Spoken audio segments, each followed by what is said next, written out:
சாப்பிடணும், என்ன சாப்பிடக்கூடாது, எதனால சளி அதிகமாக வருது, எப்படி வீட்டில் இந்த மாதிரி அதை கம்மி பண்ணலான்னு எல்லா தகவலும் நம்ம கொடுத்துருக்கோம்.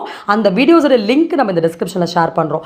இந்த பதிவில் இந்த சளி மூச்சுத்திணறலை கம்மி பண்ணக்கூடிய ஒரு ஹெர்பல் மெடிசன் பற்றியும் வீட்டிலிருந்தே இந்த சளி அடைப்புகளை சீர்படுத்தக்கூடிய சில டெக்னிக்ஸ் பற்றி நம்ம பார்க்க போகிறோம். சரி, முதல்ல இந்த ஹெர்பல் மெடிசன் பற்றி பார்த்துடலாம். இந்த மெடிசன் பேர் அகஸ்தியர் ரசாயனம்.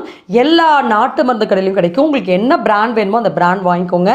வாங்கிட்டு ஒரு பெரிய நெல்லிக்காய் அளவு ஒரு நாளைக்கு 2-3 தடவை ஆஃப்டர் ஃபுட்டு சாப்பிடுங்க. இந்த மருந்து குழந்தைங்களுக்கு கொடுக்குறதா இருந்தால் ஒரு சின்ன நெல்லிக்காய் அளவு கொடுக்கலாம். அதே மாதிரி ஆஃப்டர் ஃபுட் ஒரு நாளைக்கு 2-3 தடவை கொடுக்கலாம். இதில் கடுக்காலேருந்து எல்லா எசென்ஷியல் மெடிசன்ஸுமே மிக்ஸ் ஆகிருக்கிறதுனால எந்த விதமான பக்க விளைவுகளும் கிடையாது. நமக்கு உள்ளே இருக்கக்கூடிய சளிக்கழிவுகள் அழகாக மலக்குடல் வழியாக வெளியேறிடும். இன்னொன்று, நம்ம நினைக்கிற மாதிரி சளி நம்ம நினைக்கிறோம் கிளைமேட் சேஞ்ச் அதனால சளி பிடிக்குது, இல்லை ஒரு இன்ஃபெக்ஷன்னால சளி நமக்கு வந்துடுது, அந்த மாதிரி நினைக்கிறோம்.